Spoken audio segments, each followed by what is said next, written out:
en este video les voy a estar hablando sobre el sistema circulatorio, sistema cardiovascular, sistema respiratorio y sistema renal. No es un video explicativo en sí, en el cual desarrolle todos los temas, todos los procesos y todo lo que ocurre en estos sistemas, sino que es un videito en donde voy a integrar lo que más pueda estos sistemas, ¿sí? Va a haber procesos que los voy a tratar de explicar, hay otros que por ahí los voy a mencionar. Y bueno, les quería aclarar eso antes de comenzar con el videito. Bueno, como primer tema, vamos a hablar sobre la sangre, ¿sí? La sangre, bueno, es un tejido conectivo que está compuesto por una porción líquida, sí, que es el plasma, y por elementos corpusculares, que son células y fragmentos celulares. La sangre va a constituir, junto con el corazón y los vasos sanguíneos, al sistema circulatorio. En la sangre va a ocurrir miles de procesos, ¿sí? Y va a tener un montón de funciones y un montón de propiedades. Bueno, en esta diapositiva vemos un montón de procesos y un montón de pasitos que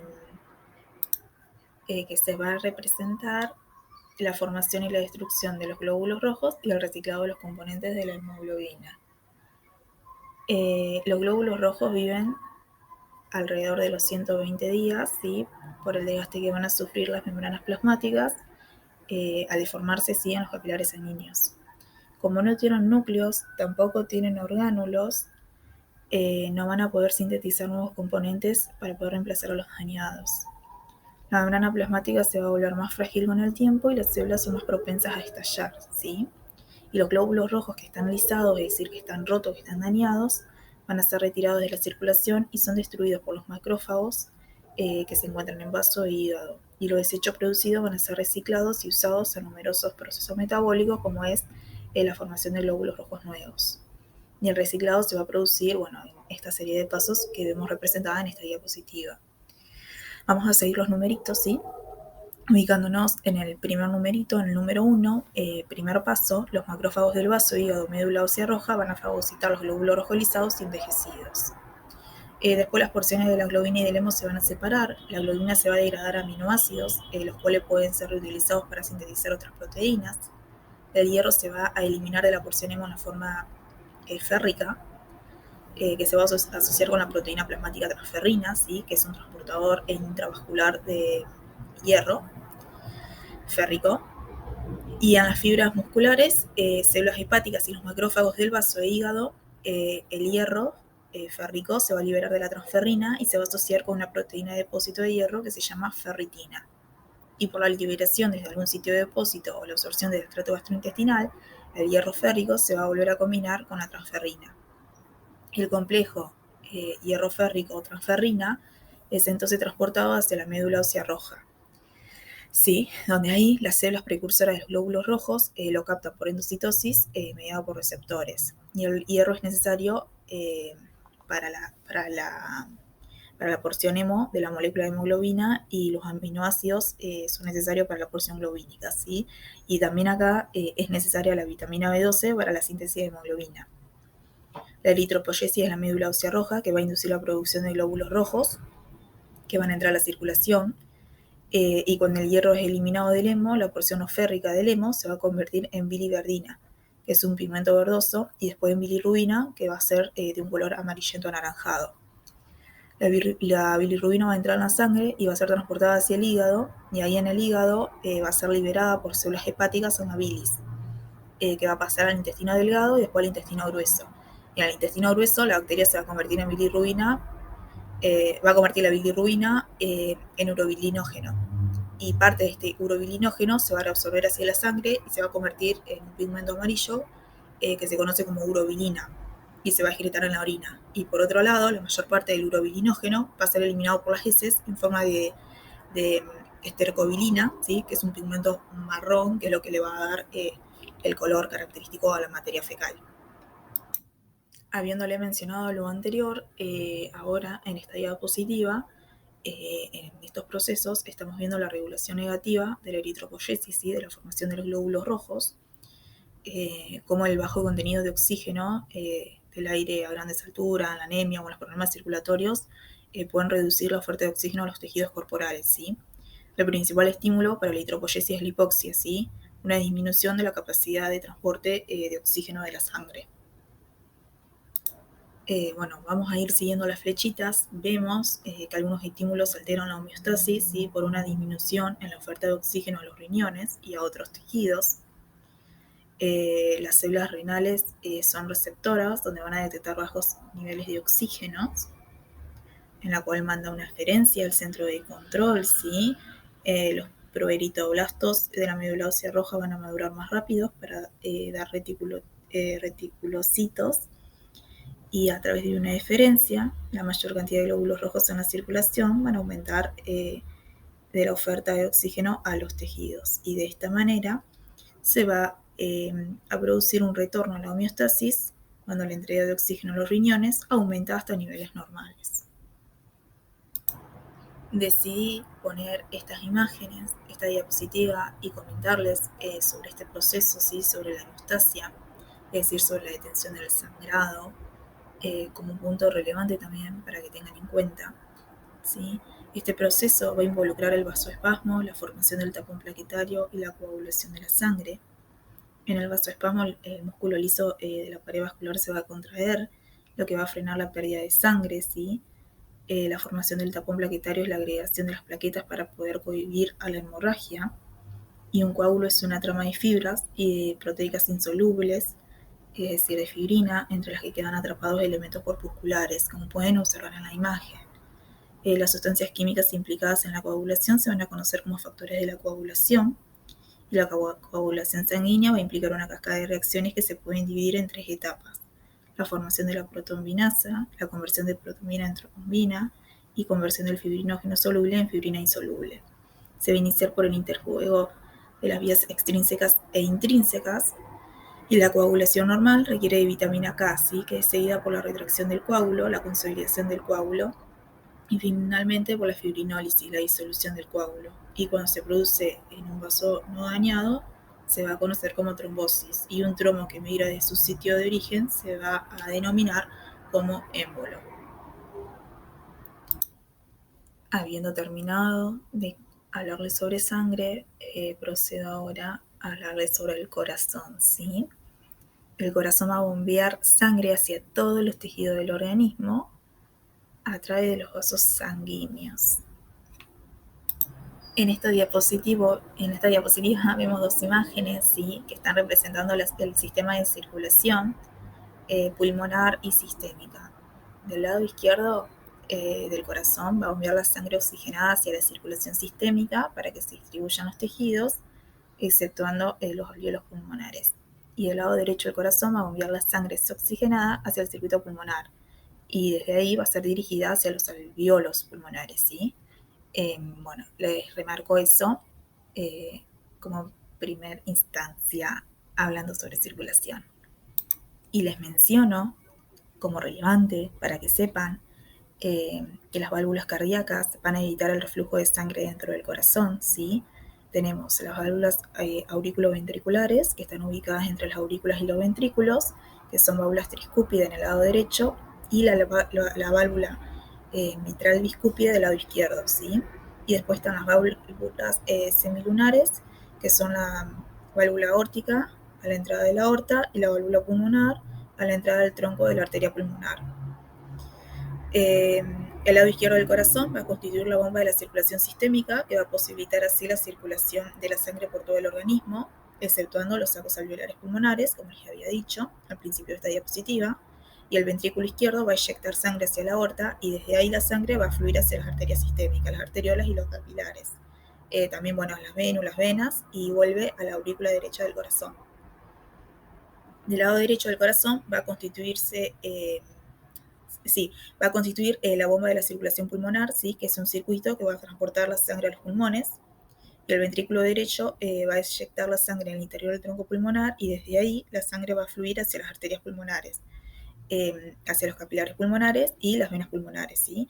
Que se van a encargar de conducirla hacia la aurícula izquierda.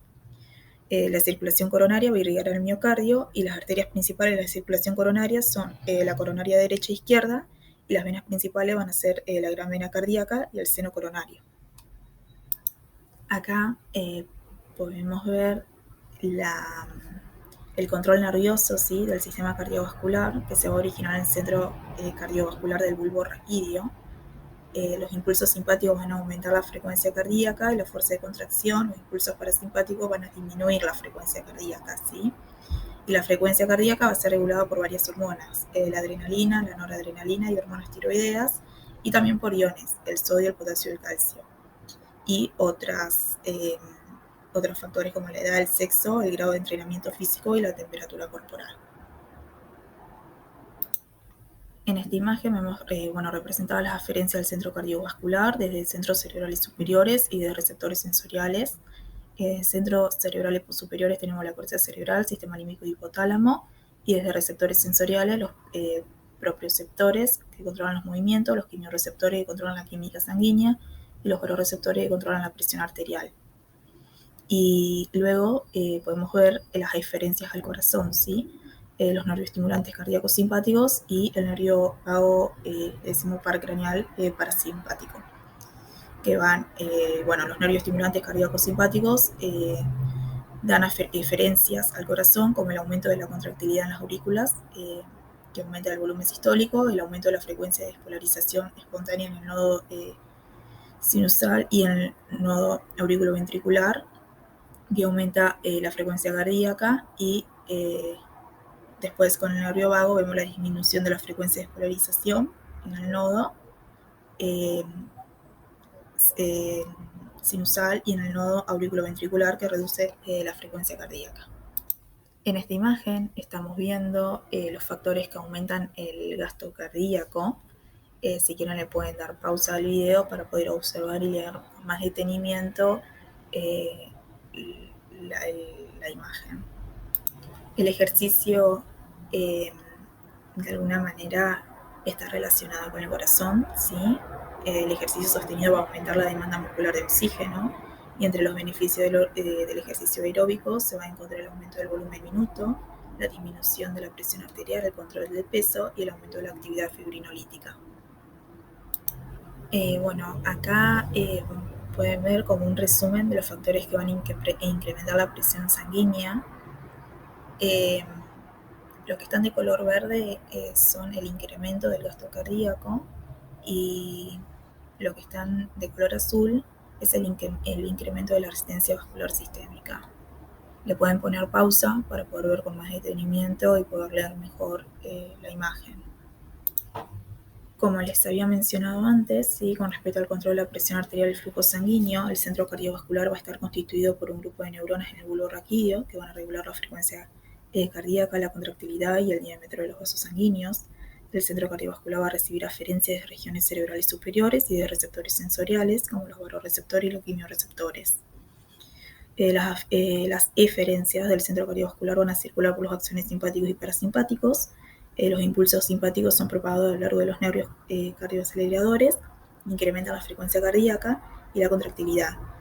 Y por otro lado, los impulsos parasimpáticos propagados a lo largo de los nervios vagos van a disminuir la frecuencia cardíaca. Los baroreceptores van a monitorizar la presión arterial, los quimiorreceptores van a monitorizar los niveles sanguíneos de oxígeno y dióxido de carbono y también de iones de hidrógeno. El reflejo del seno carotidio va a ayudar a la regulación de la presión arterial en el cerebro, y el reflejo aórtico va a regular la presión arterial sistémica. Hay hormonas que van a ayudar también a la presión arterial, como les había mencionado, la noradrenalina, la adrenalina, la angiotensina 2, y la vasopresina también, u hormona antidiurética. La autorregulación va a referir a un ajuste local y automático del flujo sanguíneo en una región dada para poder cubrir las necesidades de ese tejido particular, ¿sí? Y el nivel de oxígeno va a ser el principal estímulo para esa autorregulación. Como pueden ver en estas imágenes, fíjense en la regulación por retroalimentación negativa de la presión arterial a través de los reflejos baroreceptores, ¿sí? Cuando la presión sanguínea va a disminuir, la frecuencia cardíaca va a aumentar. Vemos como algunos estímulos alteran la homeostasis a través de la disminución de la presión arterial. Desde ahí los baroreceptores en el arco aórtico y el seno carotidio van a sufrir una distinción menor. una aferencia va a llegar al centro de control cardiovascular en el bulbo raquídeo y de la médula suprarrenal. Como una eferencia va a llevar la información del aumento del volumen sistólico y de la frecuencia cardíaca para producir un aumento del gasto cardíaco y la vasoconstricción, que va a aumentar la resistencia vascular sistémica, y de esta manera dando como resultado el aumento de la presión arterial, ¿sí? Y cuando el aumento del gasto cardíaco y de la resistencia vascular ocasiona el regreso de la presión arterial a la normalidad, se va a recuperar esa homeostasis, volviéndose así el feedback. Acá, en esta imagen, vemos los sistemas de retroalimentación negativa que pueden restaurar la presión arterial normal durante un shock hipovolémico. Vemos los mecanismos homeostáticos, como compensa la pérdida sanguínea aguda de hasta el 10% del volumen sanguíneo total. Bueno, por si no saben, el shock es el fracaso del aparato cardiovascular al entregar el oxígeno y nutrientes que no alcanzan para cubrir las necesidades metabólicas de las células.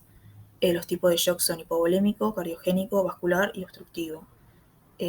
Bueno, los signos y síntomas del shock van a incluir la presión arterial sistólica menor que 90 milímetros de mercurio, frecuencia cardíaca de reposo elevada, pulso rápido, débil, piel pálida, fría, sudoración, hipotensión, estado mental alterado y disminución del volumen urinario y acidosis. Bueno, pongan pausa, miren bien este gráfico, léanlo. El shock hipovolémico va a alterar la homeostasis mediante una disminución moderada del volumen sanguíneo y presión arterial.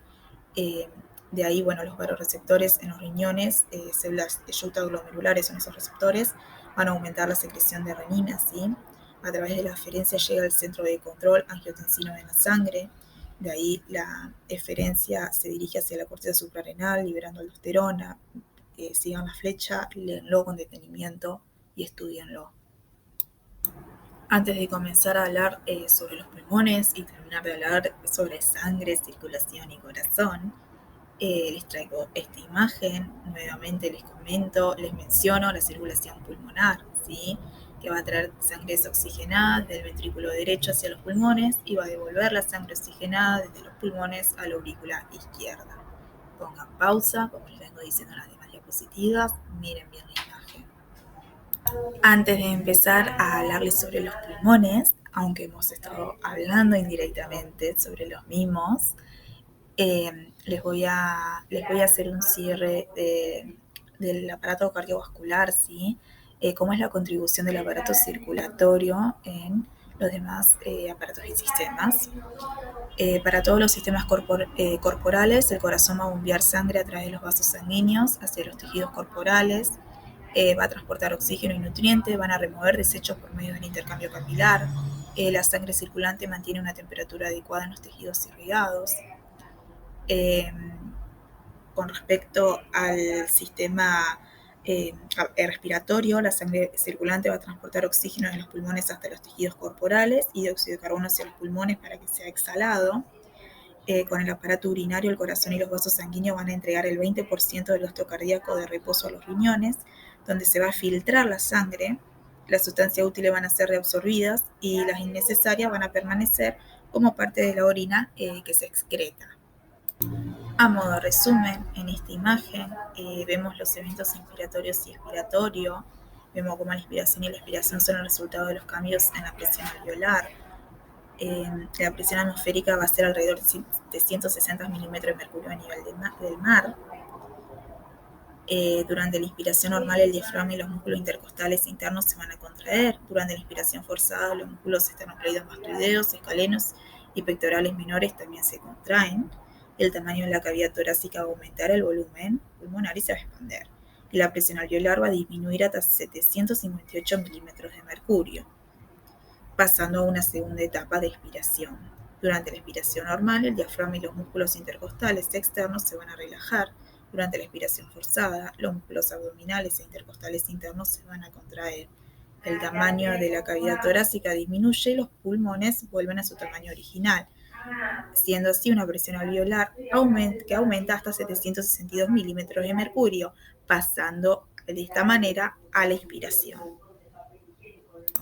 En la primera imagen de la izquierda, en esta diapositiva, vemos los cambios en las presiones parciales de oxígeno y dióxido de carbono representados en milímetros de mercurio durante la respiración externa e interna. Los gases se van a difundir desde áreas con mayor presión parcial hacia áreas con menor presión parcial. Y al lado vemos el transporte de oxígeno y dióxido de carbono en la sangre, donde la mayor parte del oxígeno es transportado por la hemoglobina como oxihemoglobina dentro de los eritrocitos, y la mayor parte del dióxido de carbono se transporta en el plasma como iones bicarbonato. En el intercambio de oxígeno y dióxido de carbono, la presión parcial de un gas es la presión ejercida por ese gas en una mezcla de gases, y la vemos simbolizada como una P, donde el subíndice es una X, que es la fórmula química del gas. Y de acuerdo con la ley de Dalton, en una mezcla de gases, cada gas ejerce su propia presión como si fuera el único. Según la ley de Henry, va a establecer que el volumen de un gas que se disuelva en un líquido es proporcional a la presión parcial del gas y a su solubilidad, ¿sí?, a temperatura constante. Y en la respiración interna y externa, el oxígeno y el dióxido de carbono van a difundir desde áreas con mayor presión parcial hacia áreas con menor presión parcial. La respiración externa o el intercambio gaseoso pulmonar es el intercambio de gases entre los alveolos y los capilares sanguíneos pulmonares, y depende de la diferencia de presión parcial, una gran superficie para el intercambio gaseoso y una pequeña instancia de difusión a través de la membrana respiratoria y de la velocidad del flujo aéreo hacia y desde los pulmones. La respiración interna o intercambio gaseoso sistémico es el intercambio de gases entre los capilares sanguíneos sistémicos y las células de los tejidos corporales. Por otro lado, con respecto al transporte de oxígeno y dióxido de carbono, en 100 mililitros de sangre oxigenada, el 1,5% del oxígeno está disuelto en el plasma y el 98,5% va a estar unido a la hemoglobina como oxihemoglobina. La unión del oxígeno a la hemoglobina va a depender de la presión de oxígeno, ¿sí?, de la acidez y de la presión de dióxido de carbono, de la temperatura y del contenido del bifosfoglicerato. La hemoglobina fetal va a diferir de la hemoglobina adulta en su estructura y tiene mayor afinidad por el oxígeno.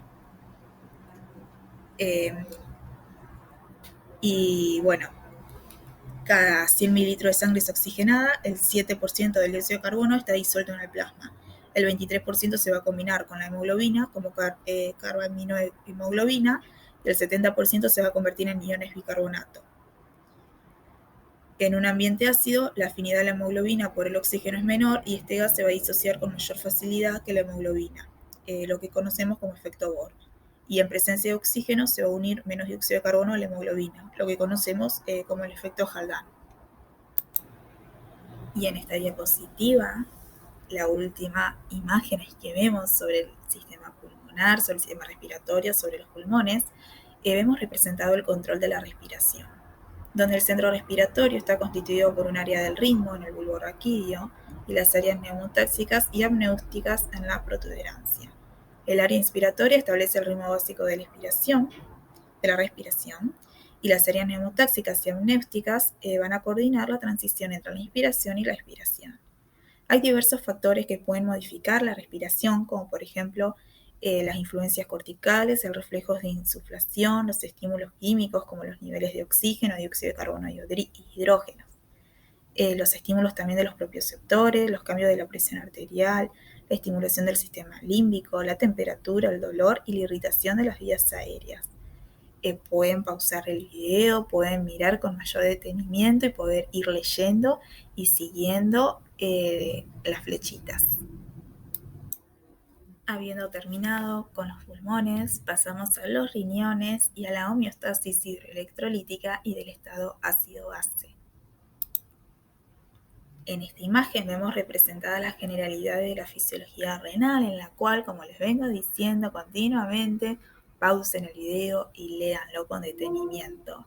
Las nefronas van a llevar a cabo 3 funciones principales, las cuales son la filtración glomerular, la secreción y la reabsorción tubular. En la imagen de la izquierda, ¿sí?, la primera imagen de la izquierda, vemos representada la retroalimentación tubuloglomerular, ¿sí?, donde las células de la mácula densa del aparato yuxtaglomerular regulan la tasa de filtración glomerular mediante un mecanismo de retroalimentación negativa, donde un estímulo altera por homeostasis un estímulo altera la homeostasis por un aumento en la tasa de filtración glomerular, donde las células de la mácula densa del aparato yuxtaglomerular detectan el aumento del aporte de sodio, cloro y agua, donde hay un estímulo aferente al aparato yuxtaglomerular y un impulso eferente de la disminución de la secreción de dióxido nítrico, donde las arteriolas eferentes se contraen, lo que disminuye el flujo sanguíneo a través del glomérulo, así produciéndose la reducción de la filtración, de la tasa de filtración glomerular. Y hay una restitución de la homeostasis cuando la respuesta normaliza esta tasa de filtración glomerular, yéndose así nuevamente al paso hacia la tasa de filtración glomerular. Y en la imagen de al lado vemos representada la regulación por retroalimentación negativa de la reabsorción de agua facultativa por la hormona antidiurética, donde la mayor parte de la reabsorción de agua, 90%, es obligatoria y el 10% es facultativo.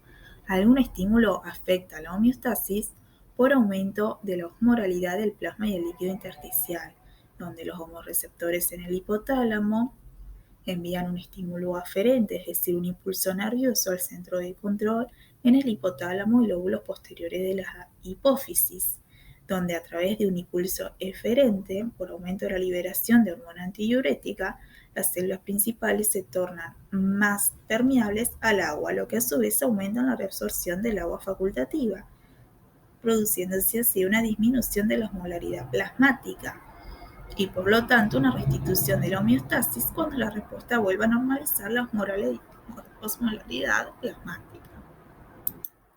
En esta diapositiva, en la primera imagen del lado izquierdo, vemos las vías por medio de las cuales la deshidratación estimula la sed. La deshidratación se va a producir cuando la pérdida de agua es mayor que su ganancia. Y del lado derecho vemos la regulación hormonal de la reabsorción renal de sodio y cloruro. Las tres hormonas principales que regulan la reabsorción renal de sodio y cloruro y por lo tanto la cantidad perdida en la orina son la angiotensina 2, la aldosterona y el péptido natriurético atrial. Los invito a dar pausa para poder leer y seguir bien las flechitas. Y en esta otra diapositiva vemos representada la retroalimentación negativa en la regulación del pH de la sangre por el aparato respiratorio. La expiración de dióxido de carbono disminuye la concentración de hidrógenos en sangre. Algún estímulo compromete la homeostasis por disminución del pH sanguíneo que aumenta la concentración de hidrógenos. Los quimiorreceptores centrales en el bulbo raquídeo y los quimiorreceptores periféricos en los cuerpos aórticos y carotídeos envían un impulso nervioso, un estímulo aferente al centro de control en la área inspiratoria en el bulbo raquídeo, donde a través de un impulso nervioso, es decir, un impulso eferente, llega a efectores en el diafragma que se contraen con mayor fuerza y frecuencia de manera que se expira más dióxido de carbono, produciéndose así como un resultado en el cual, como se forman menos hidrógenos y dióxido de carbono, hay menos hidrógenos y en el pH de la sangre aumenta, la concentración de hidrógenos disminuye, siéndose así una restitución de la homeostasis cuando la respuesta normaliza el pH o la concentración de oxígeno. Y para poder terminar de hablar de los riñones y dándole un cierre a este video, les voy a comentar el aparato urinario, cómo contribuye al sistema corporal. Si hablamos de los aparatos y sistemas en general, los riñones van a regular el volumen, la composición y el pH de los líquidos corporales a través de la eliminación de los desechos y el exceso de sustancias de la sangre y de su excreción con la orina. Los uréteres transportan la orina de los riñones a la vejiga, donde se almacena hasta que se elimina a través de la uretra. Por otro lado, con el aparato cardiovascular, a través del aumento o la disminución de la reabsorción del agua filtrada de la sangre, los riñones ayudan a regular la volemia y la tensión arterial. La renina que liberan las células yuxtaglomerulares en los riñones eleva la tensión arterial y parte de la bilirrubina procedente de la degradación de la hemoglobina se convierte en un pigmento llamado urobilina, que es de color amarillo y se va a excretar con la orina. Por otro lado, con el aparato respiratorio, los riñones y los pulmones cooperan en la regulación del pH de los líquidos corporales. Y más adelante les voy a hacer un videito explicativo sobre el estado ácido-base. Muchísimas gracias si te quedaste hasta el final del video, significa de que de verdad te sirvió, de verdad te fue útil. Los invito a que nos sigan en nuestro Instagram, estudiandomedicina.juntos. Y bueno, estamos ahí para lo que necesiten y para poderlos ayudar.